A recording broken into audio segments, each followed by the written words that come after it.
হিসাব কইরা কথা কইবেন ওয়াকার সাহেব।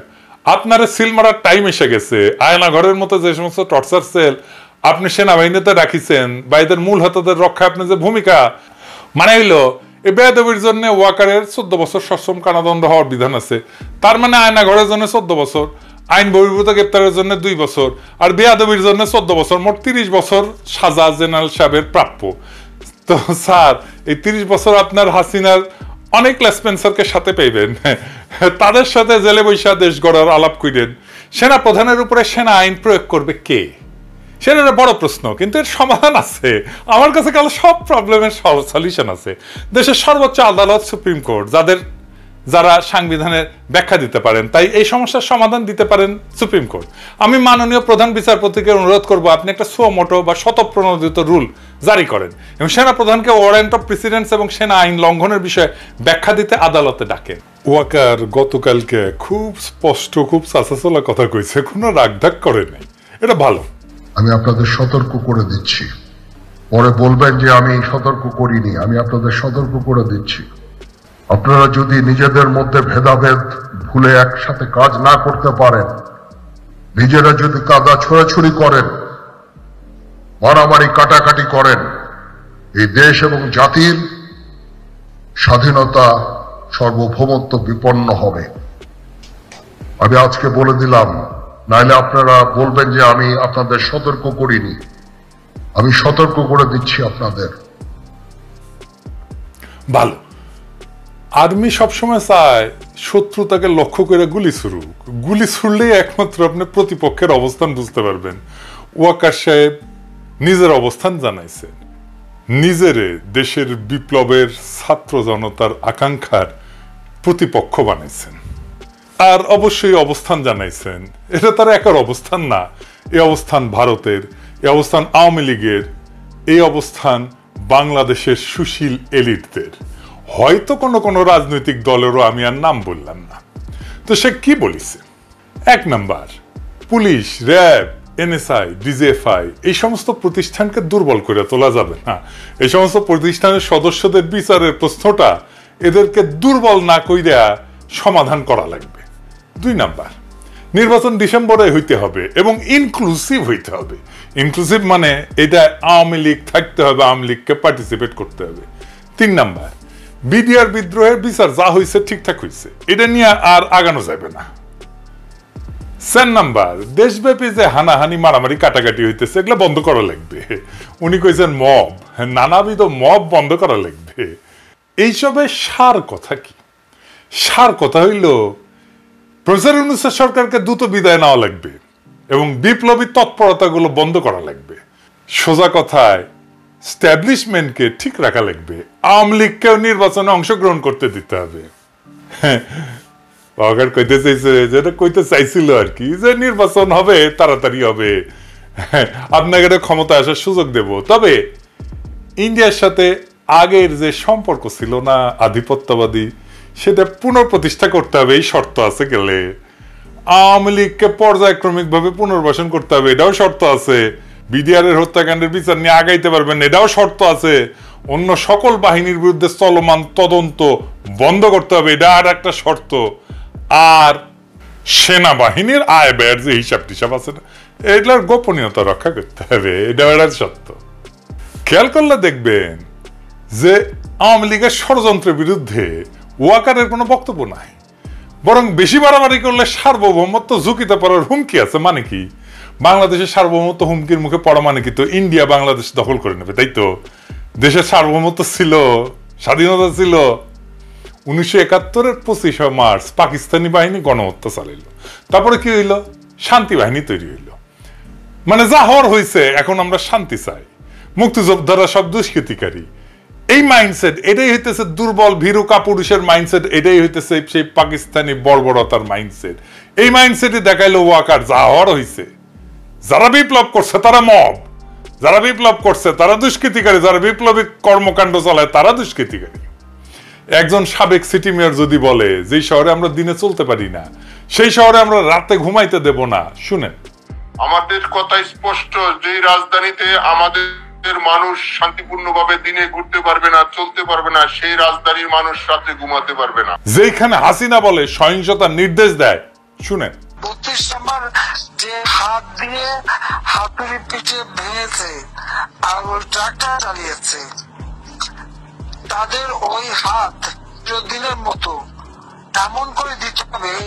পিনাকির মতন একটা কুকুর এই ধরনের কাজ করে যাবে আর বাংলাদেশের মানুষ এখানে বসে আছে?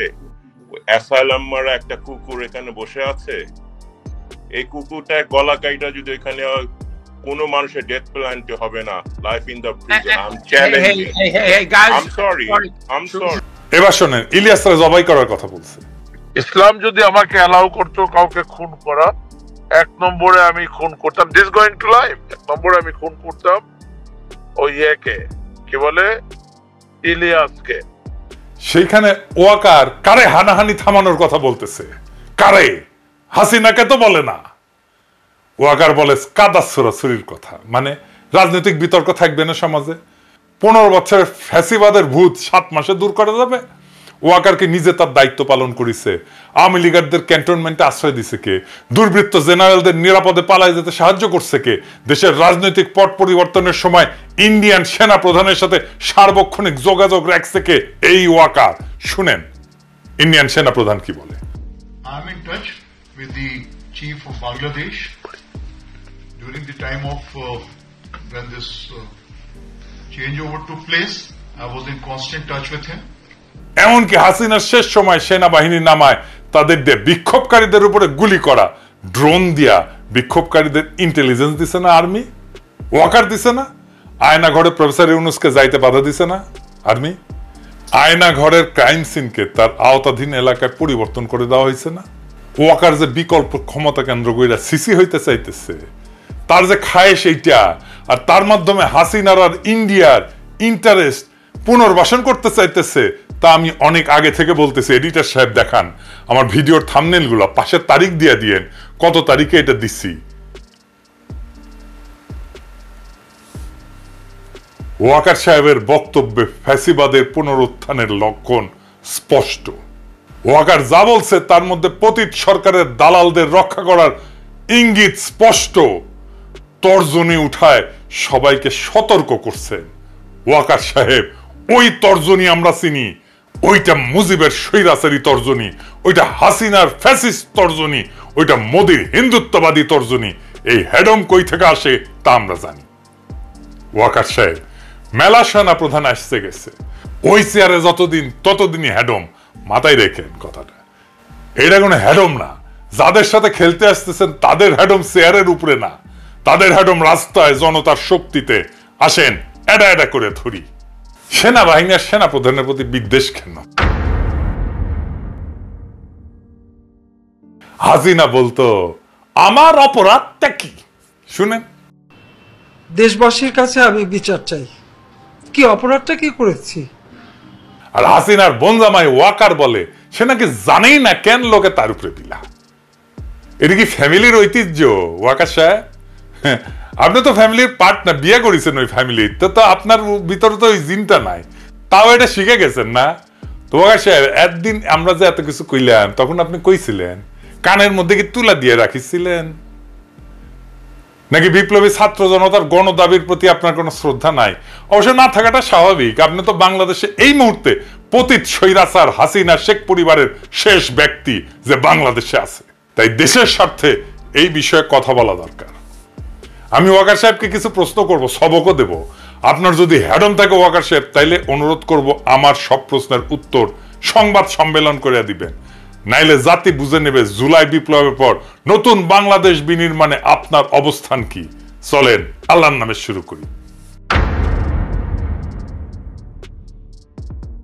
ওয়াই সাহেব, আপনি আজকে আমাদের উপদেশ দিলেন, বললেন যে আপনার উপদেশ শুনলে দেশবাসীর লাভ হবে। তা তো ভালোই, তো দেশ কিভাবে চলবে সে উপদেশ দেওয়ার আপনি কেডা? আপনি কোন তালে বর্মিয়া? সেনাবাহিনীর কাজ কি দেশে পলিসি নির্ধারণ করা? দেশ পরিচালনার দায়িত্ব সরকারের আর সিভিল প্রশাসনের। আপনারা মাঠে আছেন ইন এইড টু সিভিল পাওয়ার, আপনারা হলেন দেশের পাহারাদার, পাহারাদারি থাকেন। আপনি বলেন সেনাবাহিনী ডিসিপ্লিন ফোর্স, তো আপনার নিজের ডিসিপ্লিন কই? আপনার নিজের ডিসিপ্লিন কোথায় বলা আছে সেনাপ্রধান দেশবাসীকে পরিচালনার উপদেশ দিতে পারে? এটা কি আপনার কাজ? 2 নাম্বার, আপনি যদি জনগণকে ভয় দেখান এই বলে যে ডিসিপ্লিন ফোর্সকে অন্য পথে পরিচালনা করবেন না, কি বুঝাইতে চাইলেন? আপনি ক্ষমতা দখল করবেন, দখল করে দেখেন আপনার অবস্থা তো খালেদ মোশাররফের চাইতে খারাপ হবে। সেই ভবিষ্যৎবাণী ছাত্র জনতার পক্ষ থেকে কয়ে দিলাম। আপনি হাসিনার ফুয়াতো বোনের জামাই হওয়ার পরেও এই জাতি আপনাকে সেনাপ্রধান রাখিছে, কারণ আমরা সেনাবাহিনীকে বিতর্কিত করতে চাই না। আপনি সেনাবাহিনীকে বিতর্কিত করেছেন আপনার বক্তব্য দিয়া। সেনাবাহিনীকে বিভ্রান্ত করবেন না ওয়াকার সাহেব, নইলে জনতার রোশানলে পড়া ইতিহাসের প্রথম সেনাপ্রধান আপনি হবেন। এ বিষয়ে সাবধান কইরা দিলাম। আপনি গেছেন বিডিআর হত্যাকাণ্ডের শহীদদের স্মরণে নবঘোষিত শহীদ সেনা দিবসের অনুষ্ঠানে, তাই না? এখানে গিয়ে বলবেন কিভাবে সেনাবাহিনী আগামীতে এরকম ঘৃণ্য হত্যাকাণ্ডের সম্ভাবনাকে প্রতিহত করবে। আপনি তো উঠে গেছিলেন, হ্যাঁ, আপনি যখন মেজর আছিলেন, তাই না? ভেতরে মারা যাচ্ছে, আপনি তো কিছুই করেন নাই। আপনার বস ব্রিগেডিয়ার হাকিম নানক আর মির্জা আজমের সাথে ঘুটু করিচ্ছে, দেখা যায়। হ্যাঁ, আপনি বলবেন কিভাবে বিদ্রোহে ক্ষতিগ্রস্ত পরিবারের পাশে দাঁড়াবেন, তা না করে আপনি নিজের প্রচারণা চালাইলেন, সেনাবাহিনীর অপকর্ম ঢাকার চেষ্টা করলেন, জাতিকে থ্রেট দিলেন।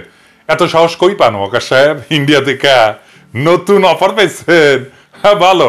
বিডিআর হত্যাকাণ্ডের বিষয়ে ফুল স্টপ চাইনে আপনি বিচার প্রক্রিয়াকে শুধু প্রভাবিত করলেন না, বরং এমন কথা দিয়ে বাইরের এবং দেশের ভিতরের শত্রুদেরকে সেফ এক্সিট দিলেন। আওয়ামী লীগের তাপস, নানক, গং যারা এই বিদ্রোহে গোপন এজেন্টের কাজ করছিল তাদের সেফ এক্সিট আপনি দিলেন, কারণ আপনি ওই সময় উপস্থিত ছিলেন। আপনার বস নানক আজমের সাথে ঘুটু করিচ্ছে, ওই আপনার বস আপনারও পাশে দাঁড়িয়ে আছে, দেখেছেন? বিডিআর বিদ্রোহের সময় যে সমস্ত সেনাবাহিনীর কর্মকর্তাকে চাকরিচ্যুত করা হয়েছিল, আয়না ঘরে না হয়েছিল, তাদের বিষয়ে আপনি আজকে কোনো কথা বললেন না কেন? নাকি তাদেরকে আমরা লাইভে এনে কিভাবে আপনার হাসিনা আর জেনারেল তারেক সিদ্দিকী বিডিআর হত্যাকাণ্ডের তদন্তের রিপোর্ট বদলে দিছিল তা প্রকাশ করে দিব? অনেক রেকর্ড আমাদের কাছে আছে। আমরা এই সমস্ত বলি না, কারণ আমাদের সম্মানিত শ্রদ্ধাভাজন বিডিআর হত্যাকাণ্ডের যে কমিশন হয়েছে তার প্রধান উনি কাজ করতেছেন, ওনারা আমরা কাজ করতে দিই। আপনি কইছেন বিডিআর এর সদস্যরা খুন খারাপি করেছে, কিন্তু নিহত সেনা অফিসারের স্ত্রী বলে সে হিন্দিতে কথা বলতে শুনেছে। তার কি হবে শুনেন। এই বর্বরতা কোনো সেনা সদস্য করেনি, সম্পূর্ণটাই তদানীন্তন বিজিবি সদস্য দ্বারা সংঘটিত। Full stop. এখানে কোনো ইফ এবং বাট নাই। তো পিলখানাতে কখনোই সৈনিকরা এভাবে মানে সমস্ত সৈনিক মিলে এই হত্যাকাণ্ড ঘটাতে পারে না। আমি নিজে সবচেয়ে বড় প্রমাণ। হ্যাঁ, আমার রুমে গিয়েছিল হিন্দি ভাষীরা। বিডিআর আমার হাজবেন্ডের সাথে আমি 3.5 বছর ছিলাম পিলখানাতে, আমি বিডিআরে। তো আমি কখনো 3.5 বছরে শুনিনি কোন সৈনিক কোন সময় হিন্দিতে কথা বলতে। শুধুমাত্র 25 ফেব্রুয়ারিতে শুনেছিলাম 3 জনের মুখে। আর আমার হাজবেন্ড দরবার হলে থেকে আমাকে ফোনে বলেছিল ইন্ডিয়ানস, এনএসজি এবং ইন্ডিয়ানস। বিডিআর হত্যাকাণ্ডের বিচার যদি ন্যায় বিচার হয় তাহলে কমিশন কেন হইল? কমিশন হওয়ার তো কোনো কারণ নাই। জেনারেল মুজিবের মতো একটা ক্রিমিনালকে আপনার সেনাবাহিনী পাহারা দিতে পারে না। আপনি দেশ বাঁচাইবেন, হ্যাঁ, সার্বভৌমত্ব বাঁচাইবেন, হাইসা নেই দাঁড়ান মিয়া। এই বিষয়ে আপনার আর্মি অ্যাক্টের 1952-44 ধারায় এটা লেখা আছে ইংরেজি। এডিটর সাহেব পাশে দেখান, ইংরেজি যেহেতু কইছে ঠিকই কইছে, তাই না? আমি না বাংলা করে দিই, আমি তো ইংরেজি বুঝি না। এনে লেখা আছে এই আইনের আওতাধীন কোনো ব্যক্তি যদি অনুমতি ব্যতীত ইচ্ছাকৃতভাবে কোনো বন্দী বা সেবামূলক হেফাজতে রাখা ব্যক্তিকে মুক্তি দেয়, তবে তাকে কোর্ট মার্শালের মাধ্যমে দোষী সাব্যস্ত করা হলে কঠোর কারাদণ্ডে দণ্ডিত করা হবে, যার মেয়াদ 14 বছর পর্যন্ত হইতে পারে, অথবা এই আইনে উল্লেখিত অন্য কোনো লঘু শাস্তি প্রদান করা যাইতে পারে। তো ঠিকই কইছে না? ইংরেজিত কইছে। তো মুজিব পালানোর পর কোর্ট মার্শাল করছিলেন কেন হয় নাই? ওকে সাহেব, জনগণকে কি ভূগোল বোঝান না ইতিহাস বুঝান? জনগণকে কি ভাবেন? নাটক এর দায় সেনা প্রধান হিসেবে আপনি কিভাবে এড়াইবেন? আপনার নাটকের ব্যাপারে সেজানের গানের লাইন বলে দিতেছি। তো দালাল রে মায়ের রে মাইরা দেশের বাইরে, মেসেজ ক্লিয়ার, ফুল স্টপ। আমাদের চুপ রাখতে পারবেন না, আমরা কথা বলবোই। তা এইভাবে আইনের ভিত্তিতে বলবো, আইন দেখায় দেখায় বলবো। প্রিয় সৈনিকেরা, দেখেছেন আপনার জেনারেল কি করেছে? দেখেছেন দেখেন আপনি কইছেন যে আমরা যেন সেনাবাহিনীকে বিতর্কিত না করি, আমরা আপনাকে বলতেছি আপনি ইন্ডিয়ার দালালি করার জন্য সেনাবাহিনীকে বিতর্কিত করেন না। আয়নাঘর পরিদর্শনে প্রধান উপদেষ্টারে কে বাধা দিছে? আপনি। গুম কমিশনের কাছে কে বাধা দিছে? আপনি। র্যাবের টিএফআই সেলে আন্তর্জাতিক অপরাধ ট্রাইব্যুনালের চিফ প্রসিকিউটরের পরিদর্শনের সময় টাইম বোমা পাওয়া গেছে, আপনার সেনাবাহিনী কখন ফেলতেছিল? এই সেলটা আপনাদের সেনাবাহিনীর লোকদের পরিচালনা করা হইতো, তাই না? হিসাব করে কথা কইবেন ওয়াকার সাহেব। আপনারা সিল মারার টাইম এসে গেছে। আয়নাঘরের মতো যে সমস্ত টর্চার সেল আপনি সেনাবাহিনীতে রাখিছেন বা এদের মূল হতদের রক্ষা আপনার যে ভূমিকা, সে বিষয়ে আর্মি অ্যাক্টের 1952 ধারা 51-তে কি কওয়া আছে ইংরেজি? হ্যাঁ, কি কওয়া আছে? এডিটার সাহেব দেখান পাশে। ইংরেজি যেহেতু কইছে ওয়াকার সাহেব, ঠিকই কইছে, তাই না? তো আমরা তো আর ইংরেজি বুঝি না, আমরা না বাংলা কইরা দেখি। হ্যাঁ, কি কইছে? এই আইনের আওতাধীন কোনো ব্যক্তি যদি বৈধ কারণ ছাড়া কোনো ব্যক্তিকে গ্রেপ্তার আটক রাখে কিন্তু তাকে বিচারিক প্রক্রিয়ার সম্মুখীন না করে বা তার মামলাটি যথাযথ কর্তৃপক্ষের কাছে তদন্তের জন্য উপস্থাপন করতে ব্যর্থ হয়, তবে তাকে কোর্ট মার্শালের মাধ্যমে দোষী সাব্যস্ত করা হইলে কঠোর কারাদণ্ডে দণ্ডিত করা হবে, যার মেয়াদ 2 বছর পর্যন্ত হইতে পারে, অথবা এই আইনে উল্লেখিত অন্য কোনো লঘু শাস্তি প্রদান করা যেতে পারে। হ্যাঁ সৈনিক ভাইরা, দেখেছেন দেখেছেন সেনা আইনে কি আছে? আপনাদের জেনারেলরা কি করেছে দেখেছেন? তো আগার সাহেব কোর্ট মার্শাল কই তা না কইরা আপনি কমিশনের কাছে বাধা দিচ্ছেন নাকি হুকুমের আসামি হিসেবে ফাইসে যাওয়ার ভয় দেখতেছেন? অনেক সুযোগ দিচ্ছি আপনারে। আপনি দেশের কাজ না কইরা হাসিনার, ইন্ডিয়ার আর আওয়ামী লীগের পুনর্বাসনের জন্য কাজ করতেছেন। তা আপনি তো ফিজিক্যালি আনফিট, আপনার হার্টে নাকি সমস্যা। তো কি সমস্যা? আপনি কিভাবে সেনা প্রধান হয়েছেন তা কি আমরা জানি না? স্বৈরাচারের আত্মীয় কোটায় আপনি সেনা প্রধান হয়েছেন, হাসিনার আত্মীয় কোটায়। আপনাদের নিরপেক্ষ ভোট দিয়া স্বাস্থ্য পরীক্ষার আহ্বান জানাইতেছি। দেশের সার্বভৌমত্ব আপনার মতো দুর্বল হৃদয়ের ভারতবাদী সেনা প্রধান দেওয়া হবে না। ভয় আমরাও দেখাইতে পারি, ভয় আমাদের চিরজীবনই দেখাইছে। হ্যাঁ, ভয়ে ভয়ে ভয় জীবনটাই কেটে গেছে।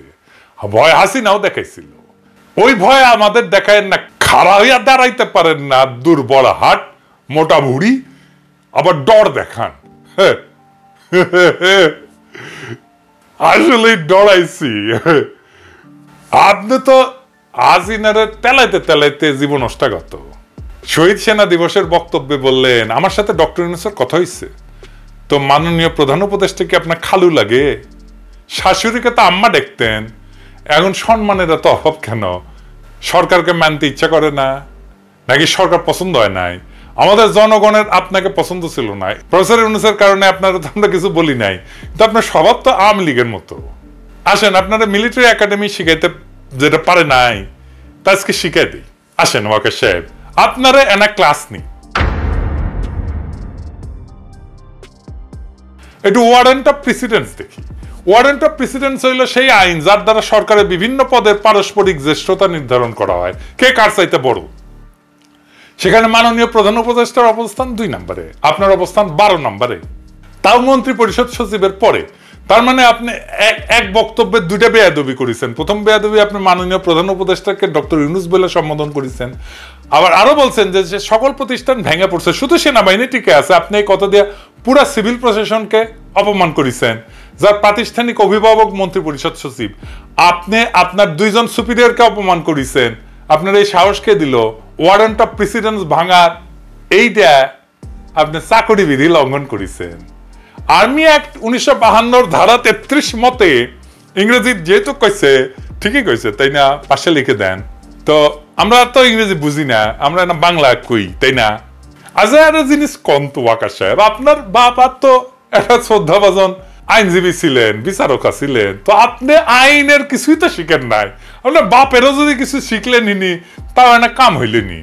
তো এই এলাকা আছে, এই আইনের আওতাধীন কোন ব্যক্তি যদি তার ঊর্ধ্বতন কর্মকর্তার, যিনি মাননীয় প্রধান উপদেষ্টা এবং মন্ত্রী পরিষদ সচিব, যারা ব্যক্তিগতভাবে প্রদত্ত কোনো বৈধ আদেশ ইচ্ছাকৃতভাবে অমান্য করেন, এতে কর্তৃপক্ষের প্রতি বিদ্রোহের স্পষ্ট প্রমাণ পাওয়া যায় এবং তিনি যদি জেনে বা বিশ্বাস করার যথেষ্ট কারণ থাকা সত্ত্বেও আদেশ অমান্য করেন, তবে তাকে কোর্ট মার্শালের মাধ্যমে দোষী সাব্যস্ত করা হইলে কঠোর কারাদণ্ডে দণ্ডিত করা হবে, যার মেয়াদ 14 বছর পর্যন্ত হইতে পারে, অথবা এই আইনে উল্লেখিত যে কোনো লঘু শাস্তি প্রদান করা যেতে পারে। মানে হইল এই বেয়াদবির জন্য ওয়াকারের 14 বছর সশ্রম কারাদণ্ড হওয়ার বিধান আছে। তার মানে আয়না ঘরের জন্য 14 বছর, আইন বহির্ভূত গ্রেপ্তারের জন্য 2 বছর, আর বেয়াদবির জন্য 14 বছর, মোট 30 বছর সাজা জেনারেল সাহেবের প্রাপ্য। তো স্যার এই 30 বছর আপনার হাসিনার অনেক লেসপেন্সারকে সাথে পাইবেন, তাদের সাথে জেলে বৈশা দেশ গড়ার আলাপ কইরেন। আপনার শুভকামনা জানাইলাম আগে থেকেই। আরো ইস্যু আছে, একদিন আর কইলাম না, আপনার ওর হার্টের সমস্যা তো একদিনে মেলা চাপ দিলাম না আর কি।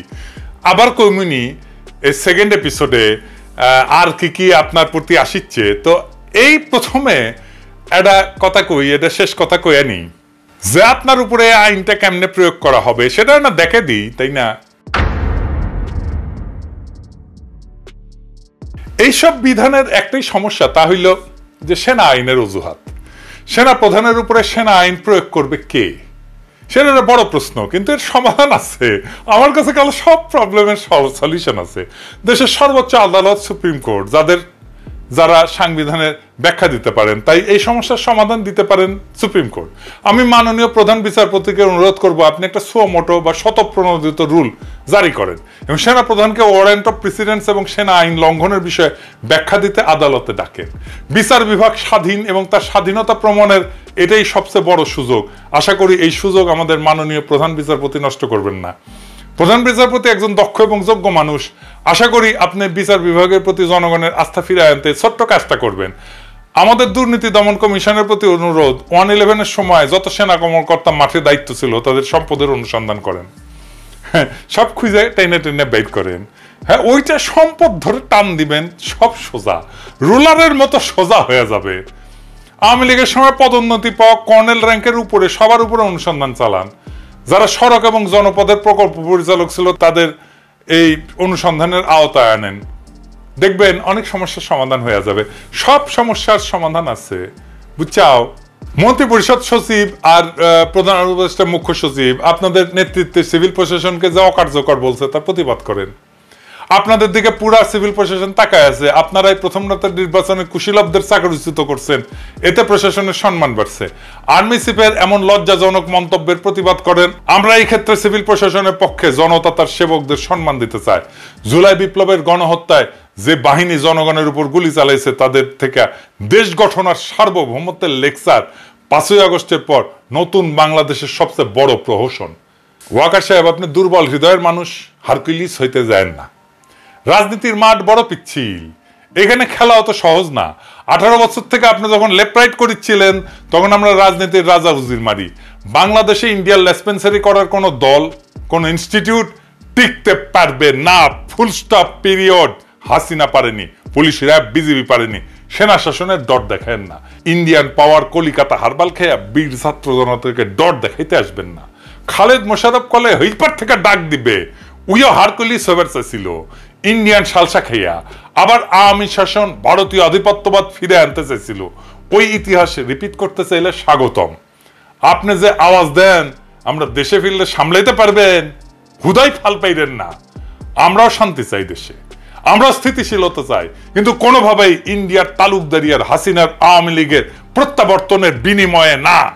ইন্ডিয়ান স্বার্থ পুনর্বহাল আর আওয়ামী লীগের পুনর্বাসনের চেষ্টা করলে আমরাও এর শেষ দেখে ছাড়বো। পরে কইেন না সাবধান করি নাই। সাবধান, আপনারে হুমকি আমরাও দিতে পারি কেন? আমরাই জনতার কণ্ঠস্বর, আমরাই দেশের মালিক। হাসিনা ক্ষমতায় থাকার জন্য 57 জন সেনা অফিসারকে হত্যা করেছিল সেলিমা রহমান। শেখ হাসিনা ক্ষমতায় থাকার জন্য পরিকল্পিতভাবে 57 জন সেনা অফিসারকে হত্যা করেছিল বলে মন্তব্য করেন বিএনপির স্থায়ী কমিটির সদস্য সেলিনা রহমান। এক্ষেত্রে ভারতের সহযোগিতা নিয়েছিলেন তিনি। বুধবার সকালে জাতীয় প্রেস ক্লাবে জহুরুল হলে প্রাথমিক শিক্ষক প্রতিনিধি পরিষদ সভায় প্রধান অতিথির বক্তব্যে তিনি এসব কথা বলেন। বাংলাদেশ প্রাথমিক শিক্ষক সমিতি কেন্দ্রীয় কমিটির উদ্যোগে এ অনুষ্ঠানের আয়োজন করা হয়। অনুষ্ঠানে বিশেষ অতিথি হিসেবে উপস্থিত ছিলেন সাংগঠনিক উপদেষ্টা কাজী আকা ফজলুল হক ও নীতি নির্ধারণী কমিটির চেয়ারম্যান মোহাম্মদ আবদুল্লাহ সরকার। অনুষ্ঠানে সভাপতিত্ব করেন বাংলাদেশ প্রাথমিক শিক্ষক সমিতির সভাপতি নুরুজ্জামান আনসারী এবং সাধারণ সম্পাদক মোহাম্মদ মনিরুজ্জামান সঞ্চালনা করেন। সেলিনা রহমান বলেন, প্রাথমিক শিক্ষকরা জাতি গঠনের কারিগর। আমরা দীর্ঘদিন পর মুক্ত পরিবেশে কথা বলতে পারছি। আওয়ামী ফ্যাসিস্ট সরকার আমাদের শিশুদের নৈতিক মূল্যবোধ নষ্ট করেছে, এখনও তারা ষড়যন্ত্র লিপ্ত রয়েছে। তিনি আরও বলেন, শিক্ষকরা আমাদের বড় হাতিয়ার ও শক্তি। স্কুল শিক্ষার্থীদের মানুষ হিসেবে গড়ে তুলতে শিক্ষকদের যথাযথ দায়িত্ব পালন করতে হবে। কিশোর গ্যাং আজকে অনেক বেপরোয়া, তাদের সঠিক পথে পরিচালিত করতে হবে। যুগে যুগে ছাত্ররা এদেশের অন্যায়ের বিরুদ্ধে অবস্থান নিয়েছে, তারাই এদেশের নেতৃত্ব দেবেন। সেলিনা রহমান বলেন, শহীদ জিয়া প্রাথমিক শিক্ষাকে বাধ্যতামূলক করেছিলেন। আজকে শিক্ষা ধ্বংস করে দিয়েছে পতিত আওয়ামী সরকার। মাঝখানে একটা প্রজন্ম পুরো ধ্বংস করে দিয়েছে। এদেশে শিক্ষকদের পেনশন স্কিম করে দিয়েছে বেগম খালেদা জিয়া। বিএনপি ক্ষমতায় আসলে শিক্ষকদের দাবি পূরণ করা হবে। একটা শেখ হাসিনা ক্ষমতায় থাকার জন্য 57 জন সেনা অফিসারকে হত্যা করেছেন। যুগে যুগে ছাত্ররা এদেশে অন্যায়ের বিরুদ্ধে অবস্থান নিয়েছে, তারাই এদেশের নেতৃত্ব দেবেন, তারাই স্বৈরশাসক উৎখাত করেছে। সভাপতি নুরুজ্জামান আনসারী বলেন, শিক্ষকদের দ্রুততম 10তম গ্রেডে বাস্তবায়ন করা উচিত। এতে শিক্ষকদের জীবনমানের উন্নতি হবে, অসহায়ত্ব দূর হবে। আবদুল্লাহ সরকার বলেন, শিক্ষকদের 10ম গ্রেডের প্রধান শিক্ষকদের মামলার রায় দ্রুত বাস্তবায়ন সহ 7 দফা বাস্তবায়নের জোর দাবি জানান। পাশাপাশি সহকারী শিক্ষকদের 10ম গ্রেড বাস্তবায়নের দাবি জানান। অনুষ্ঠানে আরও বক্তব্য রাখেন শিক্ষক নেতা মোহাম্মদ মুসুদুর রহমান, কার্যকরী সম্পাদক আব্দুর সবুর মিয়া, সিনিয়র সহসভাপতি গাজী শহীদুল ইসলাম সহ আরও স্থানীয় নেতৃবৃন্দ উপস্থিত ছিলেন। সম্মানিত প্রিয় দর্শক, ভিডিওটি সম্পর্কে আপনাদের মহামূল্যবান মতামত কমেন্ট করে জানিয়ে দিন। সবাই সুস্থ থাকুন, ভালো থাকুন। আসসালামু আলাইকুম।